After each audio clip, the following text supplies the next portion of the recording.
C2 à la une. Qu'est-ce que c'est que ça? Non, c'est pas un coup dans une partie de Battleship. C'est un nouveau rendez-vous captivant présenté par la RBC qui vise à inspirer et informer la communauté C2 des grandes questions d'actualité, mais aussi des nouveaux défis auxquels on doit faire face. Touché. Non?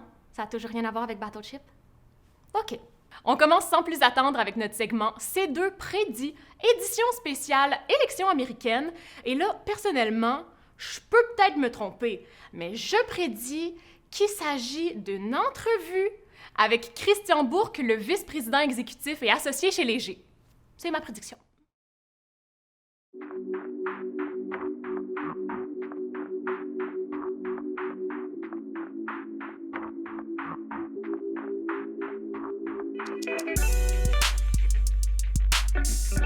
Bonjour tout le monde, Christian Bourque, vice-président exécutif chez Léger.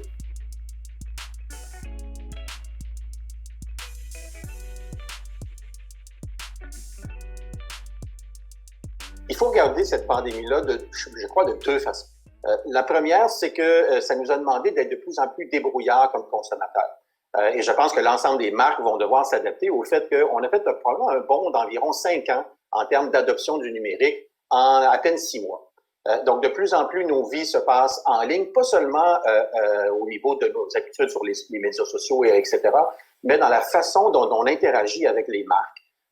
On en a parlé au cours des dernières années. C'est quoi votre stratégie omnicanal? C'est quoi votre stratégie pour aller rejoindre vos publics sur l'ensemble des plateformes? Ben, aujourd'hui, si les entreprises font pas le même bond de 5 ans en avant, ben, elles vont être larguées. Et ça va de la toute petite entreprise, du petit commerce local aux plus grandes marques. On doit, se pencher sur c'est quoi notre stratégie pour rejoindre notre public, mais aussi mieux les comprendre, puis ensuite mieux adapter nos messages sur l'ensemble de nos plateformes. Et de plus en plus, ça va nous demander de porter attention aux data, c'est-à-dire à la donnée dont on détient sur nos clients et nos clients potentiels.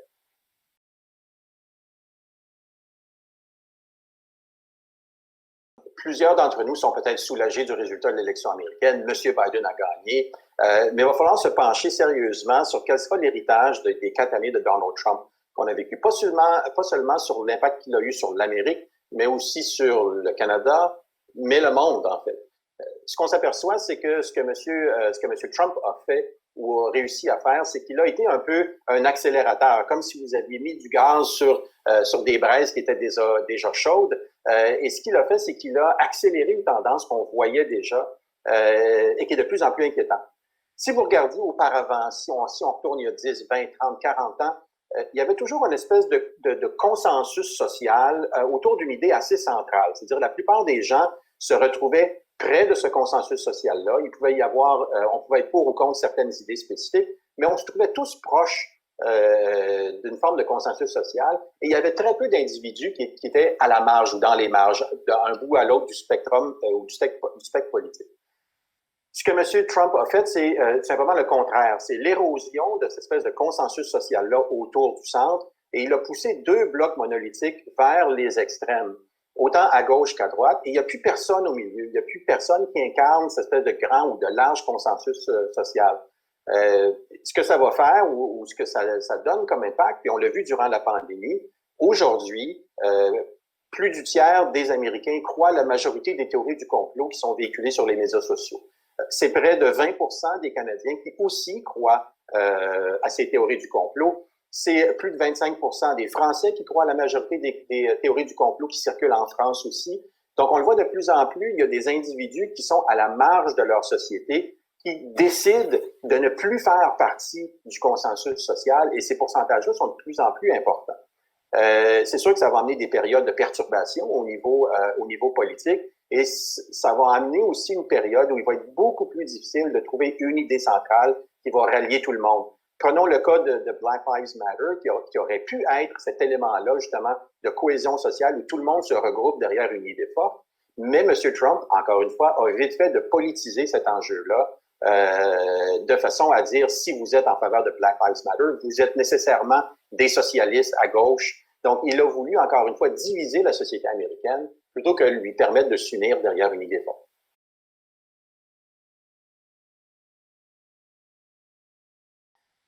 Encore une fois, c'est un peu l'héritage de Donald Trump. tout est devenu politique. Donc, vous avez deux choix. Vous devez, en quelque part, faire partie de la conversation. Vous pouvez le faire d'une façon qui est totalement transparente, c'est-à-dire prendre part au débat politique. On a vu beaucoup de marques qui, par exemple, dans le mouvement Black Lives Matter, se sont directement impliquées, auprès de leurs employés à l'interne, mais aussi auprès de la communauté. Et ça, je pense que c'est bénéfique pour les marques de le faire. C'est une façon. Be bold, be out there. L'autre façon qu'on peut le faire, c'est dans la nature du produit ou du service que l'on offre au public. Comment est-ce que je permets à mon consommateur de voter avec son portefeuille, c'est-à-dire de faire un geste qui, pour lui, est significatif? Si le consommateur veut changer les choses, ben, il faut que votre produit ou votre marque ou votre service lui permette de faire cette transformation-là. Il y avait des tendances qui existaient avant la pandémie actuelle au niveau de la consommation plus responsable, la consommation locale. On connaît tous un peu ces tendances-là. Ben, ce que la pandémie a fait, c'est tout simplement de les accélérer. Si cette crise-là nous a mis devant une espèce de vacuum au niveau de l'espoir qu'on a en l'avenir, ben c'est aux marques de remplir cet espoir-là, de permettre aux gens, encore une fois, de poser un geste politique en consommant mon produit.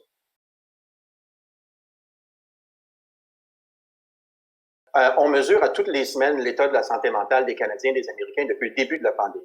On se trouve aujourd'hui, après 8 mois de pandémie, avec un taux de 36% des Canadiens qui ont ou qui disent avoir une excellente ou très bonne santé mentale.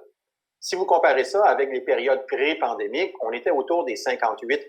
Donc, on le voit, la pandémie a un effet direct sur la façon dont on perçoit sa propre santé mentale. 51% des Canadiens se disent plus anxieux maintenant qu'avant la pandémie. 23% des Canadiens disent qu'ils ont des problèmes de sommeil. Ces chiffres sont à peu près identiques aux États-Unis aussi.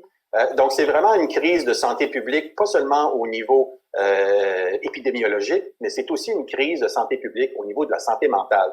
Et je pense encore que quand on va arriver dans la période post-pandémie, ça va laisser une traînée, cette espèce de fragilisation de la santé mentale des Canadiens et des Américains aussi. Et encore une fois, les marques vont devoir réagir à cette fragilité-là. Et tout va dépendre de la capacité des marques de commerce, justement, à reconnaître que le client est moins patient, plus fragile, moins confiant qu'auparavant. Et puis, ben, c'est d'adapter son produit, son service, ses messages, ses communications pour tenir compte du fait que la population canadienne a ou s'est fait mal durant cette pandémie-là et plutôt mal à l'âme. Ça dépend à quelle vitesse on va avoir accès à un vaccin, c'est sûr, mais en quelque part en 2021, les gens vont vouloir se redécouvrir. C'est-à-dire, du moment où on va pouvoir sortir à nouveau, on va vouloir recommencer à faire ce qu'on aimait. L'aspect grégaire des gens va être quelque chose sur lequel ils vont vouloir travailler en 2021. Sauf que, étant donné que la crise nous a ramenés à notre cercle le plus rapproché, c'est-à-dire on était beaucoup à la maison avec sa famille proche, quand on va s'en sortir, on va rebondir. L'économie va rebondir d'une certaine façon, même si, encore une fois, il y a des difficultés économiques à prévoir. Quand on va rebondir, on rebondira pas à l'ancien normal. Je pense qu'on s'en va vers une période de small is beautiful, comme ils disent en anglais, où on va vouloir s'occuper de son quartier, de sa communauté, de sa rue, de sa maison. Donc, on va travailler sur ce qui est près de nous. Encore une fois, il y a là toutes sortes d'idées qui me viennent en tête aussi pour les marques, pour exploiter justement ce phénomène qu'on va vouloir plutôt travailler sur rendre les petites choses plus belles avant de s'intéresser au big picture et aux grandes idées. On va travailler sur ce qui est près de soi. Mais je pense que 2021 devrait être une année positive en général.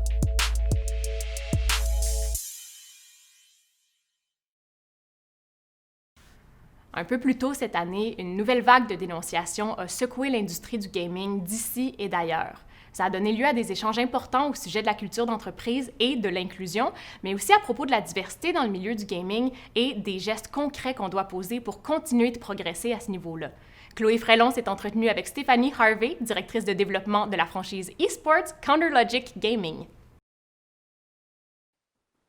Bonjour et bienvenue à C2 en ligne Montréal 2020.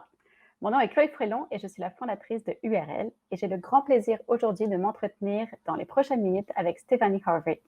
Stéphanie a eu 1000 vies dans l'industrie du jeu vidéo, mais aujourd'hui, elle est directrice de développement de la franchise eSports Counter Logic Gaming. Bienvenue, Stéphanie. Allô! C'est une super belle introduction. Je suis bien contente, merci. Je voudrais commencer par te demander, depuis le temps que tu es dans l'industrie, puis je pense que c'est à peu près comme 20 ans, est-ce que tu as vu une évolution en termes de présence féminine, de présence de diversité, ou c'est resté plus ou moins la même chose? Ben, c'est sûr que ça a évolué. Il y a de plus en plus de femmes. Je pense que le stigma que la femme ne devrait pas jouer à des jeux ou juste faire des choses dans la vie, des activités qui ne sont pas dédiées à elle, on est en train de complètement changer ça, surtout dans les 5-10 dernières années. Mais il faut savoir que, étonnamment, j'aurais pensé que la courbe aurait été beaucoup plus rapide. On s'entend qu'au niveau des joueuses, si on prend toutes les plateformes et tout, là, récemment au Canada, on disait dans les 2 dernières années qu'il y avait à peu près 50 de femmes et d'hommes. Mais si on regarde dans le jeu vidéo, que ça soit dans le développement de jeu, que ça soit dans le jeu vidéo compétitif ou même dans le talent là, qu'on voit en arrière et en arrière de la caméra, je pense qu'en 2020, j'aurais aimé qu'il y ait plus de femmes que ça. On n'est pas tant avancé que ça, je trouve.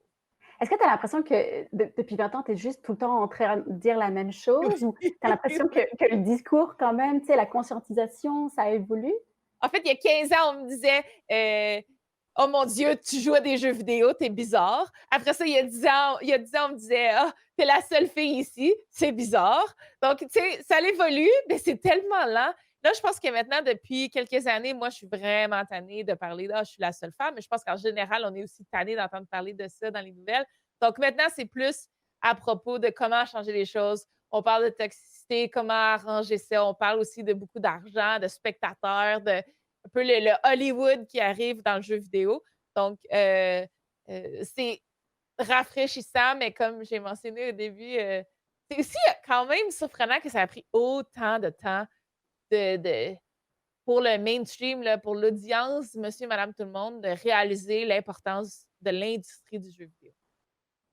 Comme tu le disais, c'est vrai qu'on est plus maintenant dans un contexte de recherche de solutions. Qu'est-ce qu'on peut faire pour avoir plus de diversité et plus d'inclusion? Et donc, évidemment, on parle beaucoup d'embaucher des talents issus de groupes marginalisés.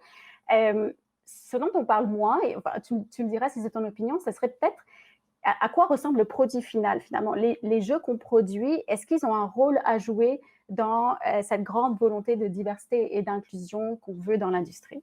Moi, je pense que oui. Puis je pense que pour l'industrie du jeu, c'est important d'avoir une offre qui évolue.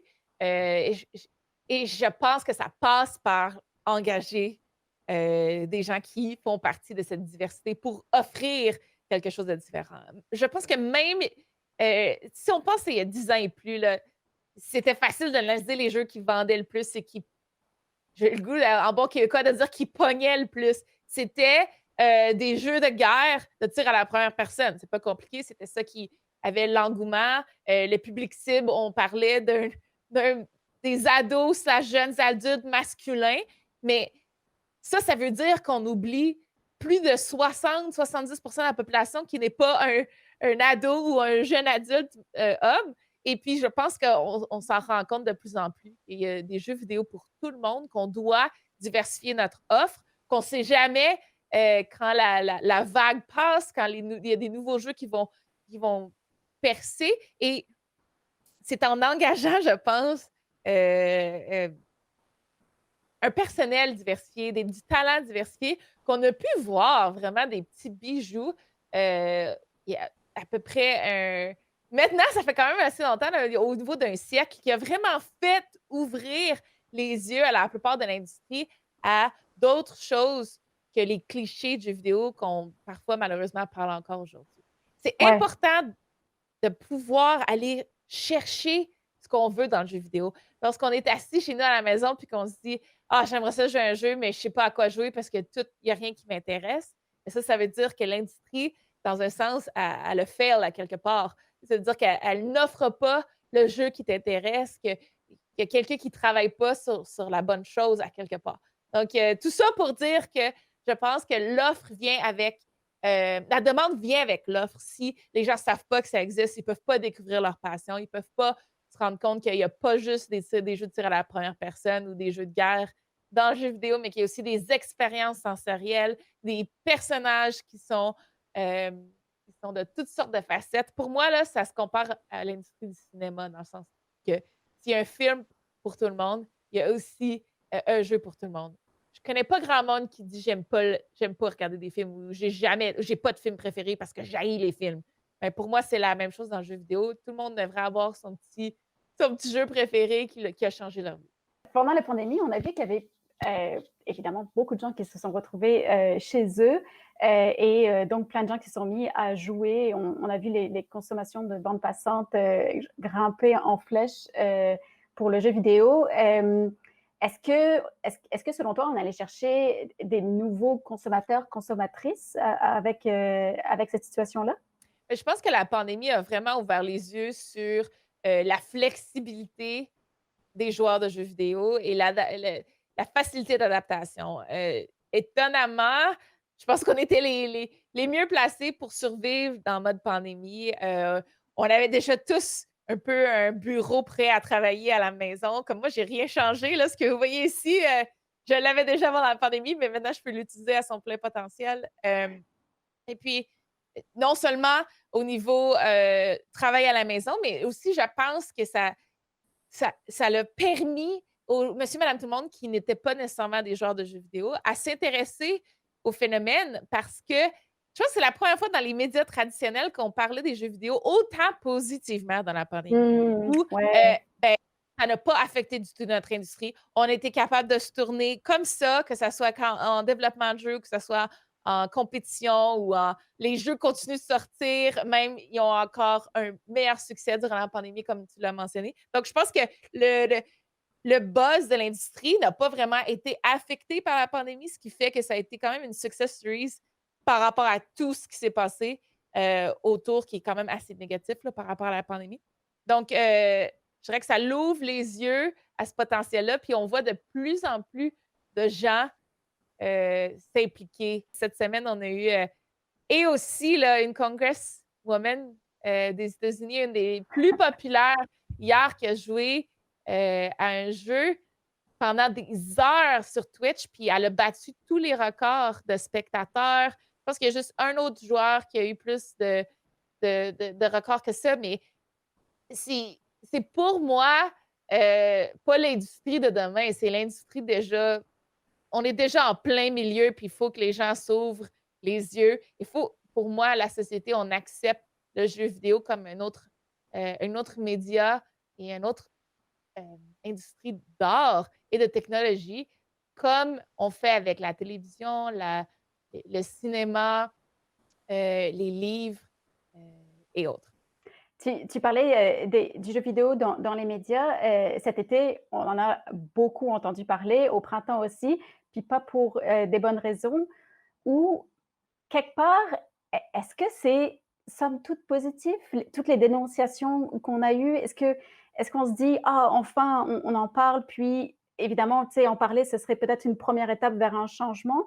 Est-ce qu'on devrait comme se réjouir? Est-ce qu'on devrait être surpris ou tu vas me dire non, il n'y a rien de surprenant à ce que ce soit arrivé finalement? Si vous êtes vraiment, un peu comme moi, imprégné du jeu vidéo, vous savez que c'est comme la troisième fois que ça arrive dans les 10 dernières années, où il y a un moment comme ça qui se passe. Je pense qu'en plus, lorsqu'on a regardé ce qui s'est passé, les dénonciations puis tout, je pense qu'il y a plein de monde qui sont restés silencieux. Je pense il y a une compagnie qui a été quand même plus sur la scénette que les autres, mais je pense que c'était pas nécessairement rose partout non plus, puis on n'en a pas vraiment parlé. Hem, Moi, ce que j'espère juste, c'est que j'ai tellement appris dans ce qui s'est passé aux États-Unis avec le BLM ces temps-ci, où on n'a pas juste parlé des problèmes, mais le but, c'était vraiment d'aller aux solutions parce que ça fait des années qu'ils parlent des problèmes par rapport au racisme systémique. Et quand on pense à l'industrie du jeu vidéo et le sexisme et tout ce qui a rapport autour de ça, je pense qu'on est un petit peu dans la situation où on peut apprendre de ce qui se passe avec le mouvement, où on arrête d'en parler, puis on arrête d'en parler dans le sens, on arrête de juste focuser sur le mal, mais qu'il faut en parler pour ensuite amener des solutions. Donc, présentement, moi, je vois ça positif. Ça veut dire que j'espère qu'il y a plein de compagnies qui se sont dit: «Faut faire quelque chose». On ne peut pas juste rester passif. On ne peut pas juste regarder le mouvement passer puis dire: «Ah, c'était pas bon ce que les autres ont fait, mais nous, rien faire». Donc, je en tout cas, ça, c'est mon petit désir, mais il faut savoir que moi, à l'intérieur de ma compagnie avec CLG, on a vraiment travaillé fort pour mettre en place un soutien au cas que ça arrive, nous aussi, à l'interne. Puis c'est ça que moi, ce que je pense, et je me dis: «Hey, si vous regardez à l'interne de votre propre compagnie, vous n'êtes pas nécessairement en jeu vidéo, demain, il se passe de quoi par rapport à ça? Est-ce que vous avez des ressources? Est-ce que vous avez un processus? Est-ce que vous avez du soutien pour vos employés?» Puis moi, j'en ai parlé à beaucoup, puis la plupart des gens m'ont dit: «Je pense quelque chose, mais je ne suis pas trop au courant», et où la réponse, c'est: «Ah non, nous non plus». Donc, arrêtons d'être réactifs et soyons proactifs par rapport à ça. Ouais. Ouais, parce que définitivement, depuis cet été, on le sait en fait que ça peut arriver. C'est déjà arrivé, c'est arrivé cet été, ça va peut-être encore arriver. Donc on peut plus se cacher derrière, «Ah, c'est chez les autres, c'est pas chez Ouais, nous». exact. On doit faire face à la vérité, puis prendre action, puis assumer la situation finalement. Exact. Je pense que c'est vraiment important. Ce que tu viens de dire, là, c'est pas chez nous, c'est chez les autres. J'ai entendu ça il y a 10 ans dans la compagnie de jeux vidéo dans laquelle je travaillais. Donc, et cette compagnie-là s'est fait dénoncer cet été. Donc, je suis tout à fait d'accord. C'est la meilleure phrase que tu aurais pas pu dire. Ben, on arrive vers la fin et puis ça sera Oh. ma dernière question. S'il y a des gens qui nous écoutent et puis qui veulent suivre tes actualités, qu'est-ce qu'on leur recommande? Quelle plateforme? Quel site? Oui, ben, je suis très active sur Twitter et aussi sur Instagram, surtout les Instagram Stories. Mais je suis partout, là. Donc, si votre plateforme préférée, c'est Facebook, je suis là aussi. Mais j'ai mes petites préférées, là, qui sont Twitter et Instagram. Mais j'ai lancé une chaîne YouTube en français. Donc, si ça vous intéresse de découvrir ça, soit en anglais, soit en français, j'ai les deux. Donc, Super, merci beaucoup. Donc, je rappelle, Stéphanie Harvey, si vous voulez la googler puis la retrouver, ce sera facile. Et tu es directrice de développement de la franchise eSports de Counter Logic Gaming. Merci beaucoup. merci. Merci beaucoup, Chloé et Stéphanie, pour ce précieux moment rempli d'éloquence et de gros bon sens. Merci aussi accessoirement de m'avoir permis d'enfin découvrir un sport qui pourrait peut-être m'intéresser. J'y croyais plus. C'est ce qui conclut cette capsule de C2 à la une. Un grand merci d'avoir visionné l'épisode. Je vous encourage à aller découvrir le contenu complémentaire qui est offert sur le site web et les réseaux sociaux. Quoi, vous avez encore plus de contenu que ça? Ben oui. Ben là, comme quoi? Comme les idées à emporter, une sélection des grandes questions d'actualité et de solutions d'avenir qui ont émergé de ces deux en ligne. Ça, c'est très intéressant parce que c'est un peu comme une fenêtre sur les idées qui mijotent dans la tête des grands leaders d'affaires et des créatifs. C'est vraiment pas tous les jours qu'on est invité à aller espionner ce qui se passe dans la tête de ce monde-là. Je t'invite aussi à aller découvrir le C2 Mixer, un panel sur l'achat local qui met en vedette Geneviève Biron, PDG du groupe Biron, Dominique Brown, président des chocolats favoris, et Alain Dumas, le directeur général du Panier Bleu. Sur ce, j'aimerais beaucoup continuer à m'entretenir avec toi, qui que tu sois, voix dans ma tête à qui je parle depuis tantôt, mais il faut bien que je me taise si je veux te laisser aller écouter tout ça. Allez, file! Je vais essayer d'aller me refaire une santé mentale. À plus!